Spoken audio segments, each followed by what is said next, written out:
buenas tardes.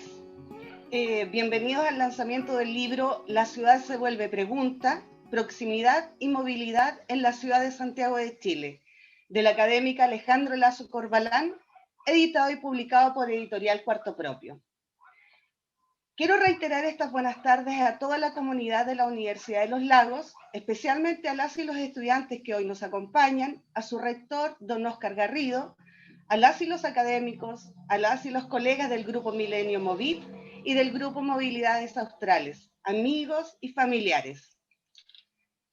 Es importante también mencionar que esta presentación estará en el canal de YouTube de la Universidad de los Lagos y por el Facebook Live de movilidades.australes.20. La verdad es que para Editorial Cuarto Propio, publicar estos estudios es de un valor inigualable. Nos hemos ocupado de poner en circulación todas aquellas ideas que son un real aporte al pensarnos como sociedad. Por eso la poesía, la narrativa, pero principalmente los ensayos académicos, que son una parte fundamental de nuestro catálogo. Ya son más de 35 años acercando las ideas y el pensamiento crítico a las lectoras y a los lectores. Celebramos hoy este interesante libro de Alejandra, que nos abre múltiples posibilidades de análisis, que nos muestra una ciudad en sus tan marcadas y variadas diferencias, de manera clara y contundente, con sus enfoques teóricos, pero también con las experiencias reales de quienes habitan esos espacios. La ciudad se vuelve pregunta, es un documento, es una investigación, pero para Cuarto Propio es también una posibilidad de ampliar los conocimientos sobre el tema y permitirnos tener más herramientas para la discusión, que finalmente será siempre ese nuestro norte. Para hablarnos del libro, hoy contamos con algunas personas que nos acompañan. Vamos a saludar a don Óscar Garrido Álvarez, rector de la Universidad de los Lagos, profesor de Estado, licenciado en Educación, magíster en Ciencias Sociales y especialista en Dirección y Gestión de la Calidad y en temáticas de excelencia organizacional de la Pontificia Universidad Católica de Chile, presidente de la Organización Universitaria Interamericana, Canadá. También vamos a escuchar a Paola Girón Martínez, académica de la Universidad de Chile, PhD en Planificación Urbana Regional del London School of Economics and Political Science del Reino Unido. Ella también es directora del Núcleo Milenio, Movilidades y Territorios, MOVIT, directora del programa de doctorado en Territorio, Espacio y Sociedad de la FAU Universidad de Chile. Y ha trabajado por más de 15 años temas relacionados con la movilidad y el habitar la ciudad. También nos acompaña Juan Carlos Squez, académico de la Universidad Alberto Hurtado, doctor en antropología de la Universidad de Minnesota en Estados Unidos, antropólogo y licenciado en antropología de la Universidad de Chile. Sus temas de interés se centran en antropología social, cultura y medio ambiente, patrimonio, desarrollo, mapuche, paisaje e interculturalidad.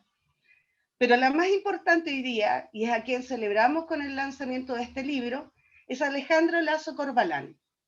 académica del Departamento de Arquitectura de la Universidad de los Lagos, antropóloga de la Universidad de Chile, con un doctorado en Geografía y Planificación Territorial de la Universidad de Toulouse II,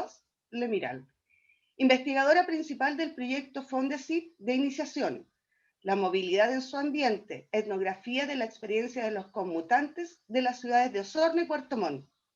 y directora del proyecto Fondesit GEMOVI, desarrollo de un modelo de gestión integrada de la movilidad cotidiana archipelágica, investigadora adjunta del Núcleo Milenio Movit. Hace 10 años trabajando sobre temas de movilidad, tanto en territorios urbanos, no metropolitanos y archipelágicos. Muy buenas tardes, le damos la palabra a don Óscar Garrido. Muy buenas tardes a todas y todos, de manera muy especial a Paloma por la introducción, a Juan Carlos, a Paola, a Alejandra, la investigadora, con la cual hoy día vamos a tener la oportunidad de poder comentar, y siendo yo un poquito bastante atrevido por no ser un especialista en el área, pero sin embargo yo creo que este es el valor que tiene cuando uno genera una producción de carácter intelectual, de distintas perspectivas uno puede de alguna manera tener su alcance y sus observaciones. El libro La ciudad se vuelve pregunta, proximidad y movilidad en la ciudad de Santiago de Chile, de la antropóloga doctora Alejandra Lazo, académica de la carrera de antropología de nuestra universidad y miembro del Departamento de Arquitectura, nos incita a reflexionar sobre las dinámicas sociales que enfrentan las grandes urbes, sus transformaciones y la movilidad que se va forjando, desarrollando una diversidad sociocultural muy bien expuesta en los territorios emblemáticos que ilustra el texto, un proyecto de vivienda colectiva, viviendas sociales en barrios creados por la erradicación de campamentos y una comunidad ecológica. Las variadas maneras de habitar el territorio expuestas no distan de barrios que pudiésemos encontrar en otros territorios, aunque como bien lo plantea la investigadora, se distinguen comportamientos comunes. Los fenómenos de movilidad y anclaje de los territorios son diversos. Lo emblemático de los casos de estudio ilustra modos de vida, raigambres y apropiaciones del espacio,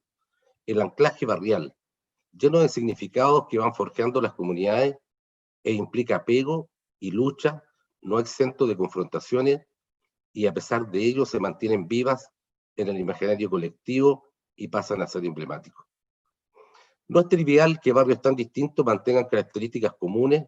y no permitan desarrollar concepciones más allá de la individualidad, generando un colectivo, una comunidad. Retrotrayendo esta locución a los temas que nos han mantenido en una agitación permanente en el último tiempo, como el estallido social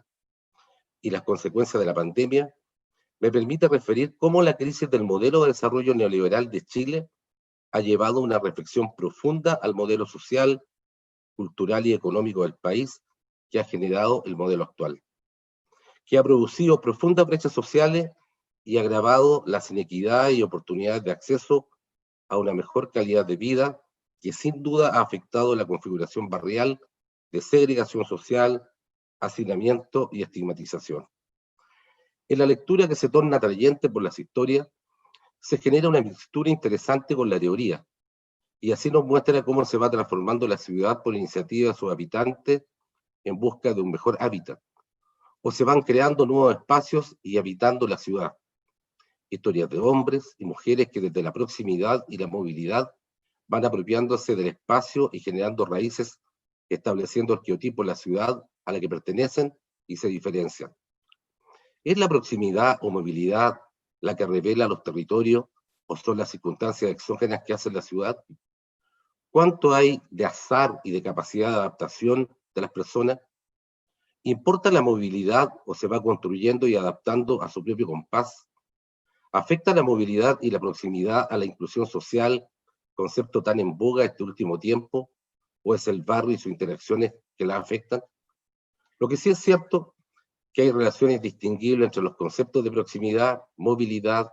identificación y fragmentación que tienden a generar modos de vida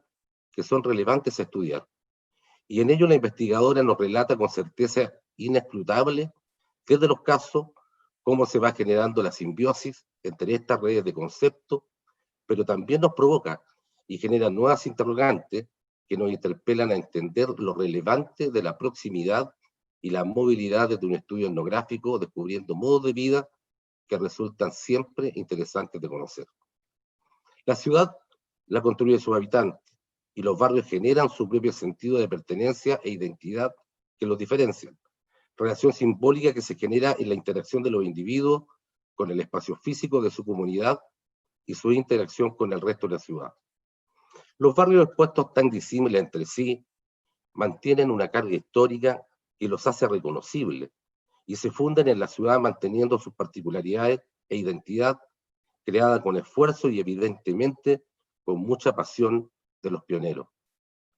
La autora, que ha plasmado en su desarrollo como investigadora y académica el tema de la movilidad y su relación con el habitar, nos lleva planteando las distintas dimensiones culturales que, a pesar de lo global y la uniformidad que el modelo intenta homogeneizar, se transforma en objeto de estudio y reflexión desde una perspectiva sociocultural. El habitar, la experiencia, las prácticas y el territorio son las miradas que implica la movilidad y que nos cuestiona el libro, que también implica un aprendizaje para generar políticas de planificación urbana, generar intervenciones en los barrios y desarrollar una visión de la movilidad planificada que mejore la calidad de vida de las personas y desde otro prisma incorporar desde el estudio de la movilidad otros campos de estudio como es el género, el turismo, el transporte, la migración, entre otros temas. No es baladí el rememorar los casos que han hecho noticia el último tiempo en el Gran Santiago, como los denominados guetos urbanos o el hacinamiento de sectores menos favorecidos que incorporan de manera cuestionable cómo construimos ciudad desde el hábitat y la convivencia, privilegiando aspectos económicos, dejando de lado la calidad de vida y las consecuencias que ello arrastra. Las relaciones de movilidad nos diferencian y nos excluyen de la gran ciudad, pero también nos inserta socialmente. Esto no exento de la relación existente en la capacidad económica, el estatus social y la propia capacidad de las personas de desenvolverse. La vida de barrio y sus interacciones de proximidad y movilidad dan cuenta de un espacio de socialización que afecta el arraigo de la familia y genera dependencia. De eso dan cuenta los relatos que se exponen, la importancia que el barrio y su construcción socioespacial estampan en las personas y generan esa combinación que decanta en arquetipos identificables y no excluyentes. La vida en el barrio se esfuerza por mantener desde sus historias y los afectos o relaciones endógenas, a pesar de las dinámicas urbanas que insisten en crear integración social, facilitando la movilidad y nuevos espacios que mejoren la calidad de vida de las personas, transformando el arraigo, quizás más emocional, en un confinamiento evidenciado sobre todo en sectores económicamente más desfavorecidos. Y de manera transversal a los diferentes grupos sociales, sus formas de habitar, ocupar, ser en la ciudad, da cuenta que el territorio es importante en la relación de movilidad y así la ciudad se vuelve pregunta. En ese equilibrio de movilidad y proximidad que se torna extrañamente en objeto de estudio, revelando la importancia que las personas le dan al barrio y las diferentes maneras de evitarlo. Por último, por todo lo anterior, mi gran valoración de esta contribución al debate desde casos emblemáticos del Gran Santiago y no limitar el concepto de movilidad a la dimensión física, sino incorporando la dimensión social y geográfica como un fenómeno que comprende a distintos grupos sociales, el espacio público y la identificación con la historia, reconociendo las formas de organización ciudadana que forman parte de un colectivo con intereses, pero por sobre todo con derechos. Es por ello mi valoración a este aporte de generar y ampliar el conocimiento, a preguntarse desde una mirada distinta a la movilidad, facilitando la comprensión de los fenómenos sociales y aproximarse a dar respuesta a cómo enfrentarlos y lograr desde la proximidad y la movilidad una comprensión territorial de la realidad humana que implique mejorar siempre sus condiciones y la calidad de vida. Muchísimas gracias. La verdad es que yo que ya he leído el libro, yo que veía también la cara de Alejandra, aquí hay una lectura muy interesante, una motivación, algo que nos empuja a leerlo para llegar allá, a esas preguntas permanentes que nos hacemos con una... Alejandra nos toma de la mano para contarnos esta historia y después nos entrega las herramientas como para poder nosotros hacer nuestros análisis. Muchas gracias, rector. Paola. Muchas gracias, Paloma, y muchísimas gracias por la invitación a comentar este libro. Quizás no se menciona en el libro, Alejandra, pero me acuerdo haber escuchado tanto, hemos hablado harto de esto hace muchos años, y recuerdo que esta era parte del proyecto de doctorado de Alejandra, y busqué en todas partes dónde sale, que esto es parte del fruto del doctorado, que no se menciona, y yo creo que es muy importante contar eso. Yo coordino un programa de doctorado y creo que culmine un libro, un trabajo que para uno el doctorado es como un hijo, ¿no? Como un trabajo tan cariñoso y que uno le pone tanto cariño y tanto esfuerzo, que culmine en un libro, yo creo que es muy importante. Así que habría sido muy bueno que contaras también que esto es parte de un proceso de que viene desde atrás, que viene desde mucho tiempo y que tiene quizás estos años después. Yo creo que darle la importancia que tienen los estudios y las investigaciones de doctorado y que se puedan plasmar, y quizás ojalá editoriales como esta puedan dar fuerza a ese esfuerzo que ponen los estudiantes en estas investigaciones, que además son muy innovadoras, son siempre muy, están en la punta de la investigación porque están muy actualizados, que se puedan publicar más seguido las tesis, y que no queden en tesis porque nadie se lee una tesis, son muy difíciles de leer, y yo creo que el esfuerzo que hace Alejandra en traducir esa investigación en un libro que es de muy fácil lectura, que está claramente escrito, es un mérito gigante, así que te felicito, Alejandra, por eso. Yo, a medida que lo iba leyendo, yo trabajo en el Instituto de la Vivienda de la Facultad de Arquitectura y Urbanismo de la Universidad de Chile, entonces cuando lo iba leyendo me volví como a mis orígenes en la Universidad de Chile, los primeros trabajos de campo, también mucho con la comunidad ecológica en Peñalolén arriba, o mucho en La Pintana, Puente Alto, o últimamente con el Quiero Mi Barrio también en la Villa Portales. Y creo que es muy interesante el trabajo que se realiza en términos de el hábitat residencial, más que los estudios de vivienda, cómo ampliar la mirada del hábitat residencial, que es algo que nosotros en el INVI sobre todo hemos tenido que dar una vuelta en términos metodológicos para poder ampliar esta mirada de la casa, el entorno inmediato y el barrio, comunidad de análisis, para poder entrar a las prácticas de habitar. Y yo creo que eso ha sido, por lo menos desde el Instituto de la Vivienda, un vuelco teórico metodológico para poder entrar a la experiencia del habitar, más que al aspecto solamente espacial del objeto vivienda y del objeto barrio. Y creo que el trabajo que hace Alejandra en este libro, en su investigación, da cuenta de esa complejidad que nosotros hemos tratado de avanzar en términos teóricos, de que el hábitat residencial tiene que ampliar esas miradas y tiene que ahondarse en las implicancias del habitar de las personas, y cómo estas diversas formas en que habitamos los territorios hay que recogerlas sobre todo desde sus habitantes, y no necesariamente desde el espacio físico solamente, que muchas veces desde una facultad de arquitectura podría solamente verse la parte material o la constructiva, sino que son las personas las que hacen estos espacios. Así es que me gustó mucho volver a leer las historias de estos barrios, cómo surgen, cómo han sido intervenidas, cuál fue el contexto original de cómo surgieron. Sobre todo en el caso del Castillo, yo creo que hay un trabajo últimamente que he estado viendo, que es el de Alejandra Celedón, sobre el Stadium, de cómo llegaron a partir de este proceso de erradicación en Chile, la crueldad del momento, y cómo fue el desplazamiento y la ruptura de redes sociales tan importantes en ese proyecto en dictadura en Chile, que fue bastante originario del nivel de segregación residencial y de desigualdad que tenemos, sobre todo en la ciudad de Santiago, pero en otras regiones del país también. Y luego también otros proyectos que quizás fueron pensados de una manera más emancipatoria, como podría ser Villa Portales, o quizás los propios habitantes de la comunidad ecológica y sus ideales que tenían utópicos. Uno cuando hablas con ellos, hoy todavía hablan de los pajaritos y de lo romántico que es vivir allí. Y todo lo que involucra estos procesos habitacionales, la comunidad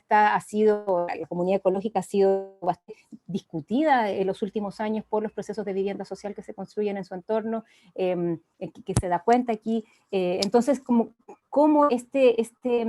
no es simplemente la localización de una vivienda, sino son los procesos en el que habitan las personas, y yo creo que Alejandra trabaja bastante bien esta idea de cómo la proximidad y la movilidad te permiten ampliar, y los mencionas, pero yo le daría más fuerza a esa idea del habitar, ¿no? ¿Qué es el habitar hoy en día, y por qué es tan importante observar el habitar cotidiano para poder dar cuenta de procesos más complejos? Así es que me gustó mucho también volver hay veces que piensan que porque uno trabaja temas de movilidad deja de lado esta mirada de la vivienda, y no es así. Yo creo que al contrario, lo que nos hace ver es que la movilidad ayuda a vincular y a relacionar estas prácticas cotidianas del habitar, que creo que Alejandra lo hace muy bien en este estudio. Y sobre las movilidades, claro, nosotros trabajamos harto el tema de la mirada de la movilidad, y creo que en este estudio, o lo que nosotros hacemos es diferenciar lo que es la movilidad como un objeto de estudio de lo que es la movilidad como un enfoque teórico para poder observar otras dimensiones, y yo creo que aquí claramente la movilidad se ve como un objeto de estudio para poder entender cómo se mueven, cómo habitan las personas cotidianamente, y no solamente en términos del uso del transporte, como el auto, la caminata, transporte público, sino cómo habitan cotidianamente, y ahí yo creo que es muy útil entender la movilidad como objeto. Sin embargo, yo creo que algo que le daría más fuerza, y algo dijo el rector recién, que tiene que ver con la desigualdad. Yo creo que la movilidad como forma de observar el habitar cotidiano permite observar otras dimensiones que están allí en el libro, están casi todas presentes, pero me había gustado como con más énfasis, porque en el contexto actual lo que estás hablando, Alejandro, lo que se dice en el libro es fundamental. De lo que se está hablando es sobre las dificultades que tenemos hoy en día para enfrentar nuestros territorios, los privilegios con los que contamos para habitar nuestros territorios hoy, y que muchas veces no nos damos cuenta, y creo que sobre todo en algunos de estos casos de las personas que cuentan los relatos, se da cuenta que viven situaciones muy complejas, y no es solamente los 30 pesos, sino que es todo el sistema de desigualdades y no privilegios que tienen, y cómo hay otras personas en la ciudad de Santiago sobre todo, que tienen muchos privilegios, y que la movilidad per se, no moverse en el caso actual es un privilegio, la posibilidad de estar quietos del teletrabajo es un privilegio, y muchas de las personas que están en los barrios que menciona Alejandra se han tenido que mover durante los últimos 8 meses porque tienen que salir a trabajar. Entonces, ¿cómo incorpora ese tema de la informalidad, del tipo de trabajo, de cómo ciudades como Santiago están hechas desde los proyectos originales, vienen con esta mirada de la desigualdad que va a ser muy difícil que la podamos eliminar en el corto plazo, porque requiere no solamente inversiones físicas en términos de infraestructuras de muy alta calidad, sino transformaciones y formas de escucha muy distintas a cómo se están habitando estos territorios. Y creo que ahí hay un punto sobre las escalas, que creo que es importante en los estudios territoriales. Siempre las escalas se ven como jerárquicas, ¿no? Como que uno sale de... Hoy en día el cuerpo es la primera escala, pero generalmente el cuerpo no se observa como la primera escala, pero se ve como la vivienda, el entorno, el barrio y la ciudad, pero lo que vemos en estos casos es que las escalas se saltan. En algunos casos, por ejemplo, das cuenta de que la tecnología ayuda a saltarse escalas, la tecnología permite estos saltos, y quizás esta proximidad, esta proximidad movilidad no es lineal, ¿no? No es un continuum de lo más cercano a lo más lejos, sino que se van saltando escalas, y eso es lo que permite la movilidad. Cuando la movilidad se utiliza como un enfoque teórico para poder observar, es posible entender que las escalas territoriales ya no son jerárquicas como se piensa generalmente, sino que van saltando y se van moviendo, y es muy importante reconocerlas así. Lo otro que veía como muy importante es cómo este trabajo interdisciplinario que está haciendo Alejandra resulta muy importante. Yo trabajo principalmente con antropólogos, no porque haya dos aquí, sino porque en verdad que es muy importante el ojo etnográfico que se puede tener, y eso no sé, es muy difícil de aprenderlo de un día para otro. Mucha gente piensa que la etnografía es una técnica que hay que ir a observar y se acabó, pero yo creo que la formación de antropólogo permite una forma de mirar y una posibilidad de dar cuenta de procesos muy complejos que no es tan fácil llegar y hacer con una encuesta o con preguntas o con entrevistas, sino que no solamente tampoco la observación, sino la forma de relatar historias, que creo que hoy en día resulta fundamental. Y creo que el trabajo que hay atisbos de historias que se pueden contar, y yo quería escuchar historias más largas a veces, quería ver qué es lo que les pasaba a estas personas a lo largo del día. Creo que las cartografías y los dibujos que están en el libro ayudan mucho, pero ¿qué les va pasando a ellos mientras se mueven? Y cómo ir contando estas historias, porque nosotros acabamos de terminar un curso sobre metodologías enmarañadas, y es eso, yo creo que la gracia de hoy en día y lo que hace muy fuerte la disciplina de la antropología a través de sus miradas etnográficas es cómo poder contar otras historias, cómo poder contar estas formas de habitar tan complejas de manera no solo que sean atractivas, sino que permitan dar cuenta de otros procesos que están sucediendo, y yo creo que en eso Alejandra tiene un ojo etnográfico, y en el trabajo que ha realizado después de este doctorado también se nota de cómo ir contando estas nuevas historias de lo que está sucediendo.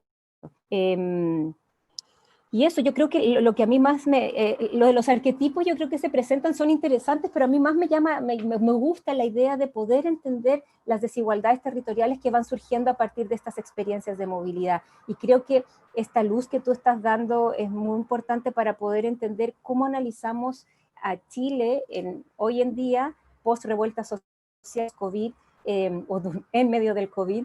y qué luces nos da para lo que nos viene a futuro, sobre la discusión, sobre todo sobre la discusión de la nueva constitución y el nuevo tipo de sociedad que queremos generar, y la importancia de los territorios en esta discusión. Hasta ahora la mirada territorial ha estado ausente de la discusión constituyente, no hay una discusión real sobre el territorio, salvo el derecho a la vivienda quizás, pero ¿cómo pasar del derecho a la vivienda al derecho de habitar? Y el derecho de habitar de maneras mucho más equitativas, de formas de habitar que no sean represivas, que no sean excluyentes, que no haya muchas más posibilidades. Hay harto que se rescata en el libro de las redes sociales y del cariño que hay en muchos de estos territorios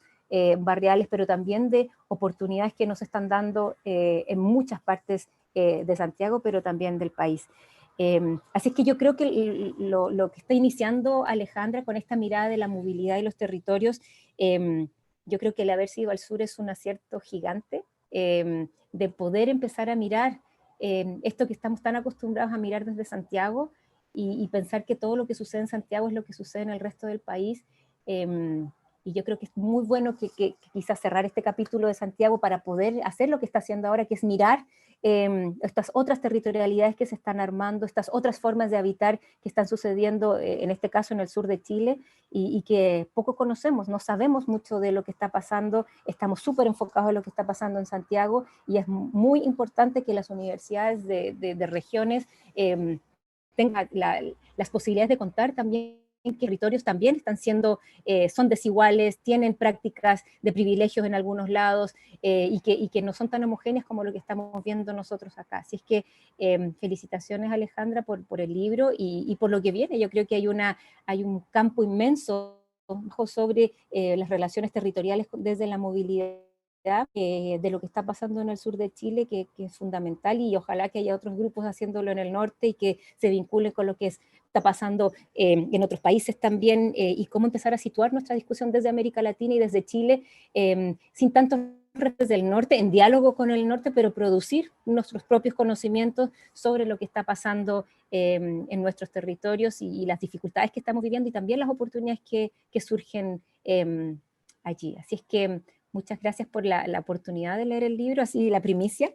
y felicitaciones. Yo creo que va a ser un libro importante para comprender este pasar del territorio habitacional en relación con la movilidad.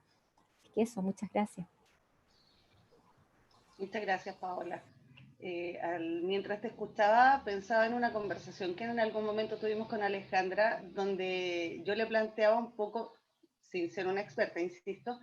el tema de lo comunitario, ¿no? Que es más o menos lo que tú planteas del habitar, ¿no? Que va más allá del espacio y va más allá del techito, de la casita. Y yo creo que Alejandra tiene todas las herramientas como para avanzar hacia un nuevo libro, yo creo que para allá va, ¿no? Muchas gracias, Paola. Ahora vamos a escuchar a Juan Carlos. Bueno, yo me sumo naturalmente a los saludos y recojo, digamos, la palabra tan bonita, digamos, que plantea Paola, digamos, de relato. Es un relato que en realidad nos hace generar muchos relatos y es la forma como tenemos de enriquecer nuestras perspectivas. Y es importante hacerlo al modo como lo sugiere Paloma, digamos. No se trata de hablar en términos de la curiosa nomenclatura que nos caracteriza en las ciencias sociales, sino que más bien hablar en un idioma que está más accesible y más universal, como es el castellano. Yo creo que es interesante inmediatamente subrayar que el relato está escrito en castellano, y eso quiere decir que la jerga queda un poquito de lado y que empezamos a entender lo que se está diciendo. Eso es muy importante. Saludo naturalmente a Paola, digamos, a quien admiro por su trabajo, conozco de cerca lo que han hecho a nivel de doctorado o del Instituto de la Vivienda. Creo que efectivamente es un privilegio también tenerla a ella en esta mesa. A Paloma, bueno, por ser la gestora, digamos, de la parte editorial, que creo que es lo que nos salva como país. Nosotros en la academia vivimos de algo que es muy impropio, que son los papers, dicho así en inglés. Y necesitamos vivir de los libros, dicho en castellano. Y el tránsito que nos da la posibilidad de de producir cuarto propio, un tránsito que por supuesto que es bienvenido. Y por supuesto al rector que nos ha acompañado hoy día, lo que marca, digamos, la importancia que tiene, digamos, este relato, y también compromete una universidad que para mí es muy querida. Estuve recién el viernes pasado nomás por ahí, desgraciadamente, esta vez virtualmente, en el doctorado de Ciencias Sociales que tienen. Me va a tocar ir de nuevo, también virtualmente, en estos días, a recordar a un querido profesor ya fallecido de esa universidad. Y bueno, son relaciones de amistad y con los colegas que junto con Alejandra están desarrollando nuestras disciplinas en la Universidad de los Lagos. Este libro, La ciudad se vuelve pregunta, es claramente una buena noticia para los estudios urbanos y para la antropología en general. Se trata básicamente de un encuentro etnográfico con habitantes de 3 barrios residenciales, que nos permite, y por ahí, ¿no es cierto?, la contribución empieza a tomar un cuerpo más específico, a entender la ciudad más como un proceso que como un producto. Ahora, como buena antropóloga, Alejandra se pregunta algo que siempre nos preguntamos los antropólogos, ¿no? Que ¿será cierto, acaso será cierto que los vecindarios son hoy día un lugar residual en la vida de sus habitantes, como lo sospechan muchos dentro de esta disciplina? Y claramente al formular la pregunta, abre un espacio de reflexión entre estas dos, ¿no es cierto?, situaciones de movilidad y reposo, entre lo que nosotros en la antigua antropología llamaríamos entre el nomadismo y el sedentarismo. Y de alguna manera sus hallazgos nos invitan a pensar, nos estimulan a pensar de una manera dialéctica esta relación, sobre todo pensando que un desplazamiento nunca significa una ruptura con el lugar de origen, familia o medio ambiente, sino que es más bien la recreación de un nuevo lugar en otro espacio, en otro tiempo, en otra condición. Ahora, la obra está estructurada en 3 partes fundamentales, digamos, que son la transformación de los territorios prácticos, una visión muy general, las historias de proximidad y movilidad, que es lo que es el corazón del texto, ¿no?, en estos 3 territorios, y luego una reflexión sobre lo que es la relación entre anclaje, movilidad y confinamiento. Ahora, esta estructura nos permite entender, como bien lo dijo el rector hace un momento atrás, la ciudad como pregunta, y nos invita a desentrañar cuál es el papel que están jugando estas proximidades en la existencia urbana y en la producción de lo urbano. Son 225 páginas que felizmente se dejan leer, como dije al principio, con mucho cariño, y que se acompañan de una gráfica muy fina de Vero Rodríguez, de fotografía que yo entiendo como especialmente necesaria, y de un buen, y yo ya subrayaría, y conveniente prólogo de Ramiro Segura. Creo que todos los componentes de un texto que recojo lo que decía Paola, que tal vez la mención del doctorado hubiese sido un buen ingrediente, digamos, pero estos otros ingredientes me dan a mí los elementos básicos para tener una obra solvente en cuanto a su narrativa. La experiencia nomádica o forrajera, y eso así le llamamos nosotros en la antropología, y de eso sabían mucho los pueblos itinerantes, demandan siempre estaciones, cotos, lugares a través de los cuales se sostienen y se rearman, ¿no?, quienes viven de esa manera. Ahí se pueden reproducir y abastecer. Y en ese sentido uno podría decir desde la antigua, ¿no?, prehistoria hasta nuestros días, sin reposo no hay movilidad posible, por lo tanto mirar la cara de una moneda ignorando la otra es como un absurdo. Sin vecindario no hay ciudad, y a la inversa, digamos, los vecindarios no son viables a no ser que haya movilidad de quienes lo habiten. La ciudad es construida, por lo tanto, tanto por el movimiento como por los anclajes, que son las piezas, y por piezas fundacionales, que creo que son muy importantes, y después voy a subrayar esto en nuestro país, está recogido en el texto, por los renuevos, por las mejoras. Las mejoras es una palabra que vamos a mantener en la cabeza. Los enclaves de vecindad, en definitiva, son los circuitos que alimentan a la ciudad, pero al mismo tiempo son circuitos que se alimentan de los barrios, ¿no? El libro se sostiene, como lo dije anteriormente, en la experiencia de estos vecinos y vecinas en estos 3 complejos residenciales que, debo decir entre paréntesis, a media página, tengo la suerte de haberlos conocido los 3, Ahora tengo la mala suerte de haberlos conocido hace como 30 años y no haberlos visitado mucho en los últimos 30 años, salvo tal vez uno de ellos, que es la Villa Portales. En 3 complejos residenciales que encarnan proyectos urbanos icónicos. Y 2 de ellos son especialmente pertinentes a lo que fueron las políticas públicas de vivienda, y el otro encarna más bien la idea de una idea de construcción particular de un vecindario. La Villa Portales y la población del Castillo son, creo yo, los más genuinos representantes de un estado de compromiso en un caso y en el otro de un estado subsidiario. En cambio, la comunidad ecológica, que curiosamente y obstinadamente, como nos dice Alejandra en su texto, se hace valer su nombre, a pesar de los muchos reclamos que en torno a ello existen, porque se cuestiona que sea ecológica la comunidad de Peñalolén. Sin embargo, esta iniciativa conserva obstinadamente su nombre y representa en su origen una iniciativa colectiva de intentar vivir en la naturaleza en un contexto urbano, vivir la naturaleza en un contexto urbano. Y en eso me hace recordar esta breve, curiosa e insólita historia de nuestro querido Augusto Dallamar, Fernando Santibán y Julio Ortiz de Zárate, cuando crearon, digamos, a comienzos del siglo XX, esta comunidad tolstoyana de San Bernardo. Por supuesto que no sabían de agricultura, así que la comunidad duró poco. Estas 3 utopías, mantendría la palabra utopía para las 3, se encarnan en experiencias, por lo menos 2 utopías y una aspiración. La aspiración creo que corresponde a de los habitantes de lo que se dio en llamar el castillo, y que básicamente tenían que ver con la simple aspiración de contar con luz eléctrica, alcantarillado y agua corriente dentro de la casa, aun cuando fuera una caseta sanitaria. Y ahí se me viene a la memoria el recuerdo de una niñita que se llamaba Isolina Las Mercedes, vamos a omitir los apellidos, a quien conocí el año por ahí, 83. No estoy seguro si el 82, 83, pero ella vivía con su abuela en una antigua población que estaba ya desaparecida. Vivía en un campamento que se llamaba Oscar Bonilla, en la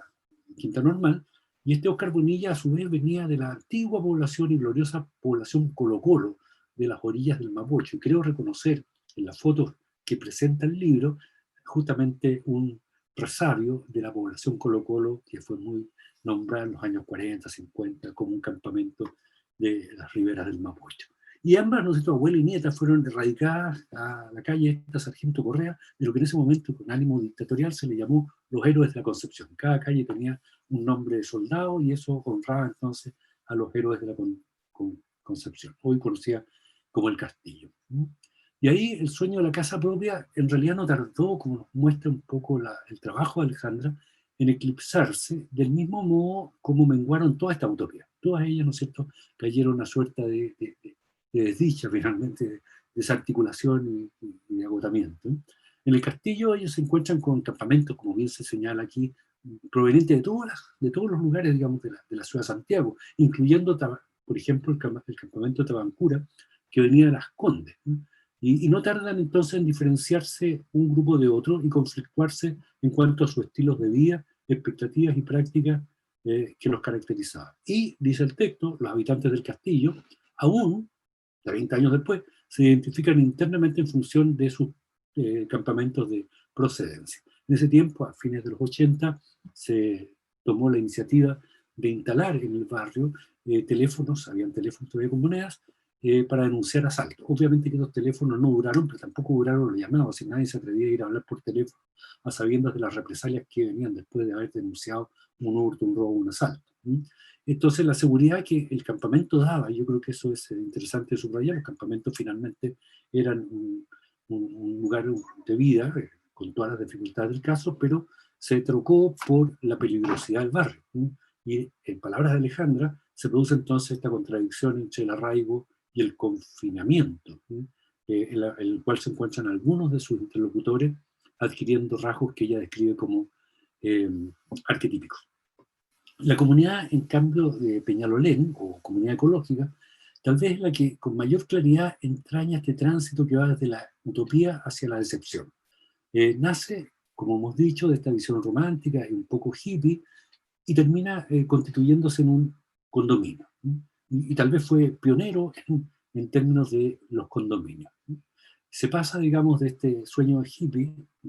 ochentero ¿no has visto? Disputas por los robos de agua entre vecinos, al enrejamiento de las casas y el enclaustramiento de sus vecinos. La mejora, en este caso, a diferencia del castillo, donde la mejora se traduce en una colaboración social, digamos, de asociatividad, de encuentro con el contacto, con los pitutos, con quienes proveen de los materiales, en este caso pareciera acercarse más la mejora, digamos, al individualismo que a la asociatividad. Y aún así, pese a esas condiciones tan adversas, el texto de Alejandra es muy importante en eso, porque como que desmantela los esencialismos que pudieran haber en nuestras propias formas de reflexionar acerca de lo urbano, se mantienen a pesar de estas privatizaciones o estas neoliberalizaciones que va sufriendo la comunidad, los ideólogos e ideólogas locales que siguen luchando por conservar aquel ideario que les convocó en el primer lugar. Las limitaciones que van experimentando, digamos, los habitantes de estos territorios comienzan a llevarles a caminos divergentes. O se inventan un yo urbano y alternan su vida entre la dentro y afuera de la localidad, o bien se identifican desde dentro y se construyen a sí mismos desde el, ¿no es cierto?, arraigo primero en la situación extrema del confinamiento. Usar entonces la casa como el medio preferente para individuarse, para individualizarse. Ahora, fruto de estas contradicciones que se están viviendo, como bien lo describe el libro, en la comunidad ecológica, surge este síndrome del espino, que yo creo que es muy característico de nuestras clases medias tradicionales. Los espinos, le pondría la nota de la página, son maravillosos, pero bueno, eso es una observación más botánica que social. ¿Por qué? Porque de alguna manera se ven forzosamente arraigados a permanecer en un territorio donde no tienen los medios para salir de él. Y establecen una relación un poco masoquista en términos de querer ese territorio y no poder salir de él, y si las condiciones tal vez se dieran, podrían procurarse nuevas viviendas. En cambio, los nuevos vecinos, aquellos que han llegado a la comunidad, sean calidad de arrendatario o digamos, de nuevos residentes, no puede ser que el entorno no sea sino un trampolín que les lleve a nuevas, ¿no es cierto?, movilidades residenciales. La Villa Portales, por último, es como el epítome del modelo en que la previsión, el empleo, la carrera funcionaria, la jubilación y la citroneta se reunían al alero de un Estado dispuesto a atender las necesidades de una clase media de cuya lealtad en buena parte dependía. Al igual que el modelo que la inspira, la villa comienza un envejecimiento creciente asociado al éxodo de sus antiguos moradores. La imagen inicial es la del abandono, al igual que de tantas otras obras públicas del periodo, pienso en las estaciones de trenes, por ejemplo. Y como aquellas obras conservan, no obstante, por un lado, los lugares estratégicos en la ciudad que permiten al habitante moverse y desplazarse sin grandes inconvenientes entre centro y residencia o proximidad, y a la vez van sedimentando memoria de los antiguos moradores que van quedando como una nostalgia atmosférica que rodea el habitar. El anclaje es posible en virtud de la proximidad nostálgica, justamente, donde aún todavía se usa el fiado como forma de pago, y finalmente la villa termina siendo una villa pueblo. Hay un modo suave de vincularse con la ciudad, según lo indica nuestra autora, y no obstante, igual invita a algunos de sus residentes a movilizarse en busca de una mejor calidad de vida. La villa va perdiendo su vitalidad, sus habitantes, los que se quedan, digamos, sea por opción, sea por exclusión, van perdiendo también la capacidad de control y de transformación de su barrio, y van entonces enrejándose en pequeños lugares y dejando otros, digamos, un poco a la actividad más delictual y más peligrosa. Ahí también el trampolín se vuelve, ¿no es cierto?, la localidad, la vecindad se vuelve el trampolín, o bien se convierte, digamos, en un lugar del cual no se puede escapar. Alejandra nos dice al respecto que la nostalgia, la protección de la identidad, el temor frente al otro, se transforman en mecanismos de resistencia para resguardar un territorio que parece estar siendo fagocitado por la modernidad. Pero también, y yo creo que ya con esto voy acercando al cierre, pero también está el reverso, que es a la decepción. O sea, también hay algo de esperanza, también hay luces, también hay, ¿no es cierto?, pistas importantes. En materia de construcción uno podría decir que Chile es un país que se ha hecho en base a mejora. Hasta el Congreso tiene una mejora de un altillo construido ex post, ¿no es cierto? Y es a través de estas mejoras como se van recuperando las solidaridades familiares y locales. La casa así construida, que en realidad muy bien la precisión que hace Paola, no es la casa, es la casa y su entorno, se vuelve habitable, símbolo de logro y de superación. Es aquello que le permite, digamos, a las familias, a los residentes, a los vecinos, pensarse en el futuro. La casa, dice el texto, permite pensar el futuro y también permite rearticular las relaciones vecinales. Comienza a, de alguna manera, a sedimentarse una nueva expectativa, una nueva alternativa, una nueva opción. No obstante,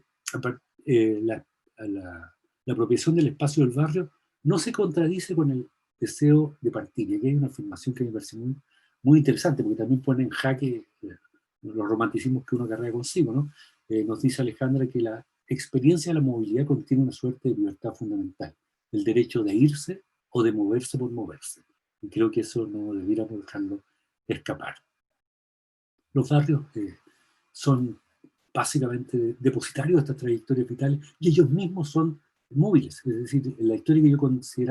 contaba, digamos, hace un momento atrás de doña Isolina Lagallar, de Isolina de las Mercedes, era una historia de trasvasijes urbanos, ¿no? Donde la movilidad no es solamente la de esta señora que con sus nietas se desplazan de un lugar a otro, sino que más bien poblaciones enteras que se van recreando en el entorno urbano y van regenerando sus propias identidades y sus propias,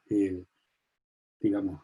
particularidades. Ahora, es interesante subrayar, como lo han hecho, como lo hizo el rector y también lo hizo Paola, que las estrategias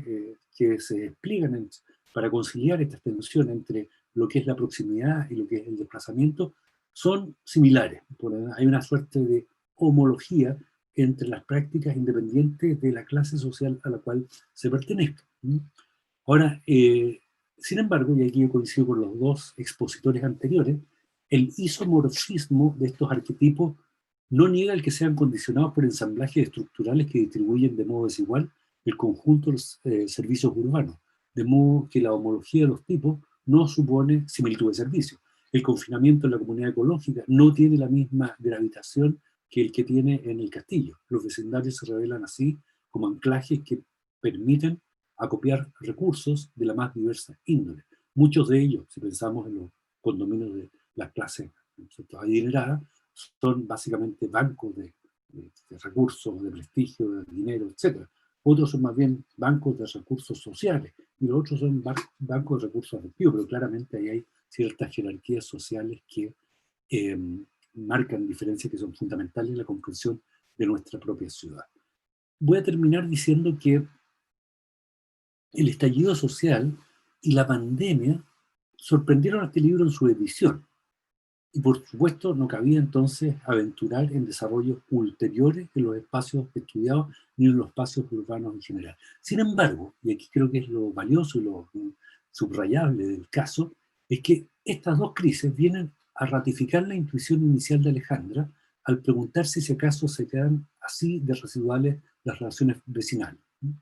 Nosotros miramos, digamos, el estallido social y claramente se produce ahí el resurgimiento de las asambleas barriales, las ollas comunes, las organizaciones territoriales, y es un proceso que se ha visto intensificado con la pandemia. Es decir, claramente lo próximo se vuelve en el entorno afectivo de apoyo mutuo que se reconoce en este arquetipo local. Es la guarida, tanto abrigo, es el refugio en lugar de la intimidad en su relación con la movilidad, lo que es ahora invita en efecto a conocer. Ahora, sin embargo, uno podría pensar, y con esto ya creo que sí, hay fenómenos nuevos que nos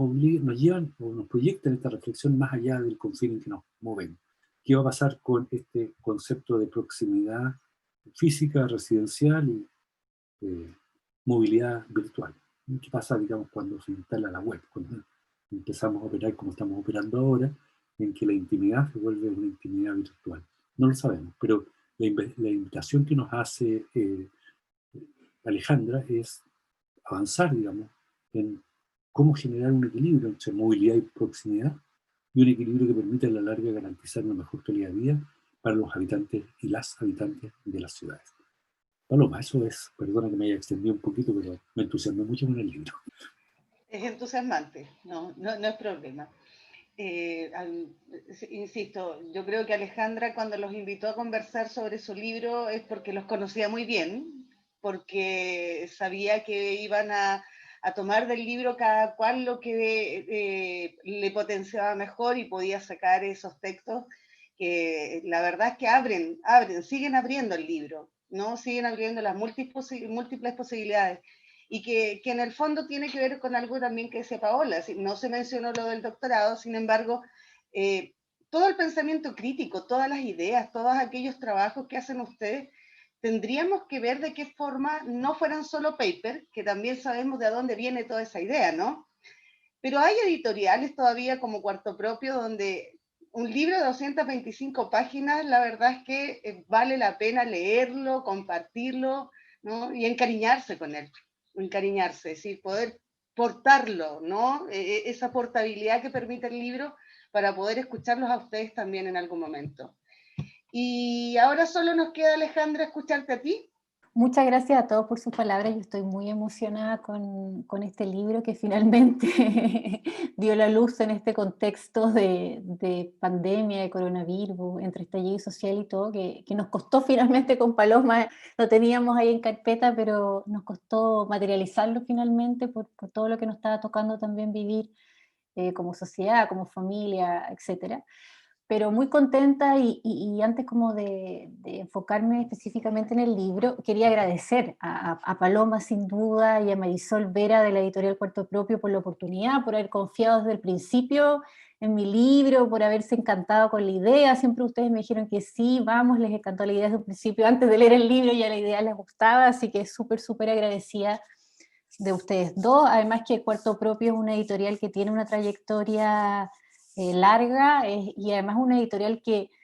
tiene que ver un poco también conmigo, o sea, hay un pensamiento crítico, es una editorial también donde se privilegian las mujeres, por lo tanto me hacía mucho sentido poder sacar este libro con ustedes, así que agradecidísima de la oportunidad y del espacio, y esperemos que esto sea también el comienzo de otras cosas más que se vienen también para el futuro. Eso, también agradecer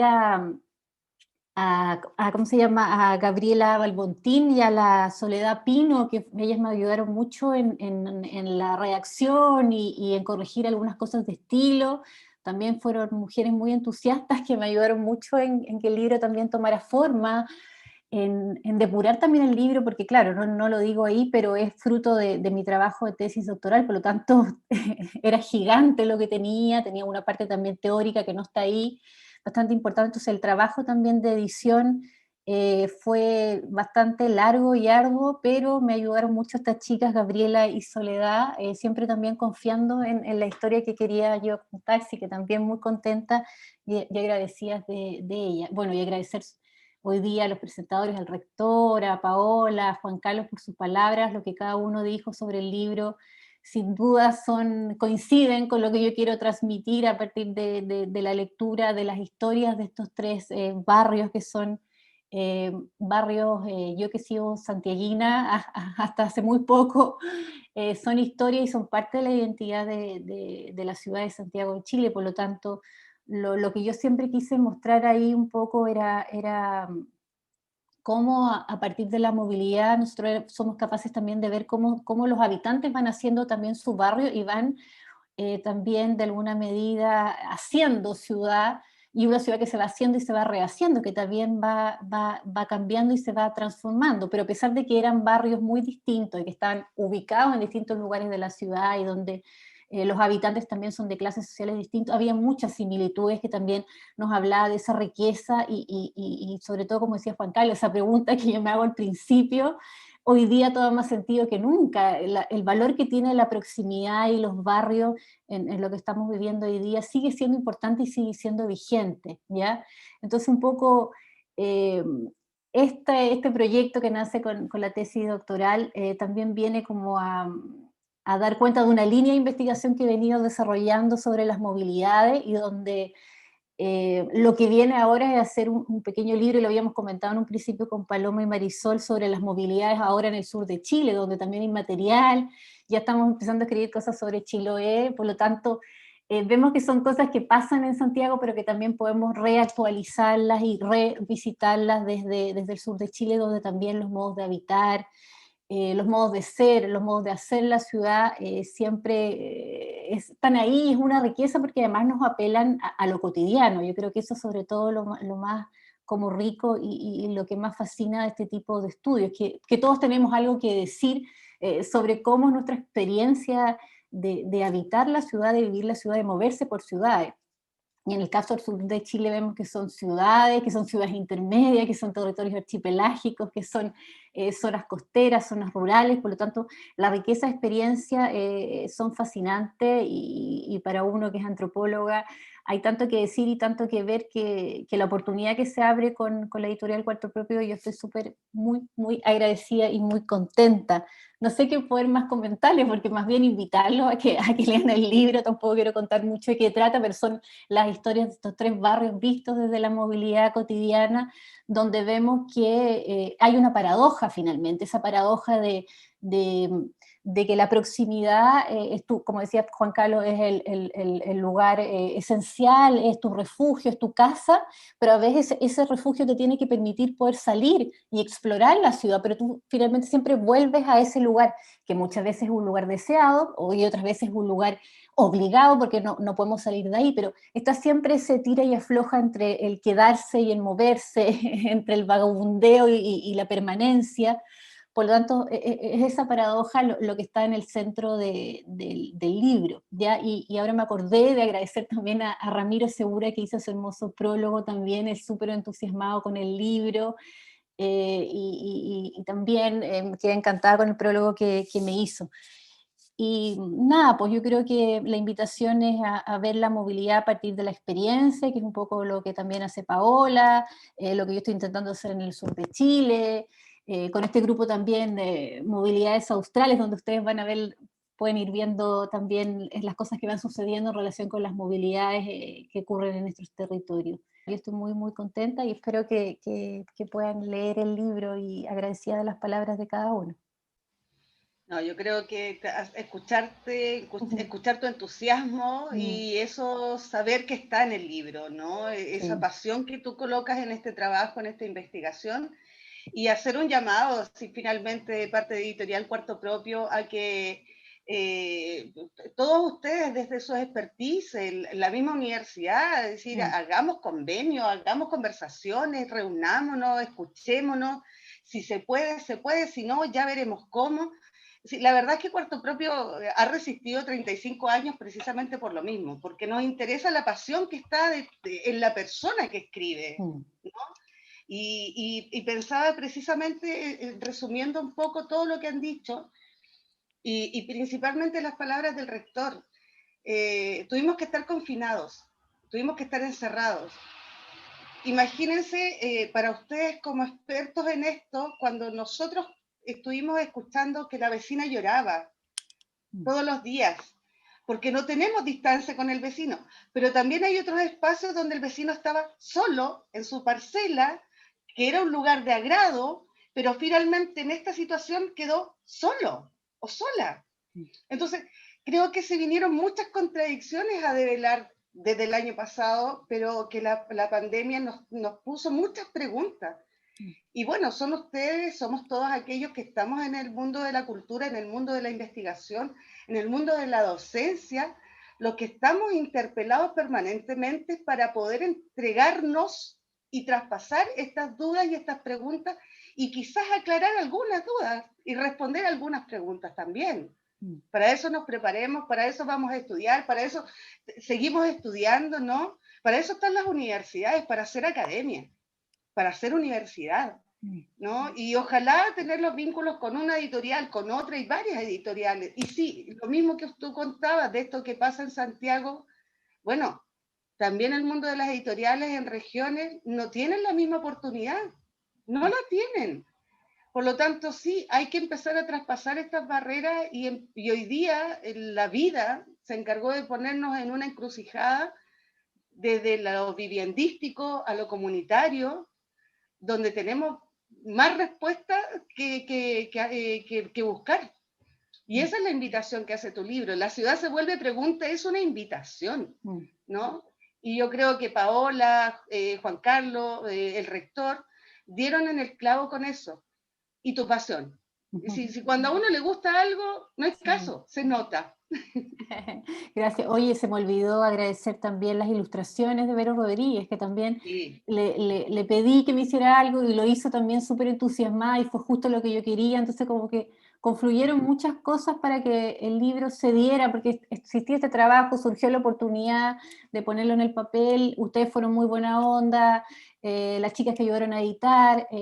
la Vero con sus ilustraciones, por lo tanto el trabajo quedó muy bonito y lo que viene ahora es ese librito que estamos empezando a escribir sobre las movilidades en el sur austral, donde van a ser otras historias, pero que sin duda van a tener cosas en común con lo que estamos encontrando en Santiago. Las proximidades quizás van a ser otras, o quizás vamos a ver, como dice Juan Carlos, también estas proximidades que tienen que ver con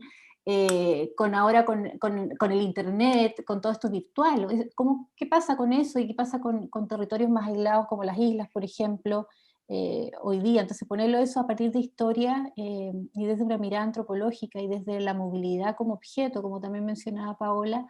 es sin duda un gran desafío y también algo emocionante y súper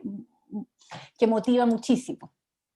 Sí, sin lugar. Bueno, y para terminar esta sala y cerrarla, la verdad es que Alejandra, felicitaciones, en Cuarto Propio estamos muy contentas, sí, tenemos hoy un trabajo en la página web, tenemos que hacer difusión, es decir, se viene otra etapa, y a ustedes, Paola, Alejandra,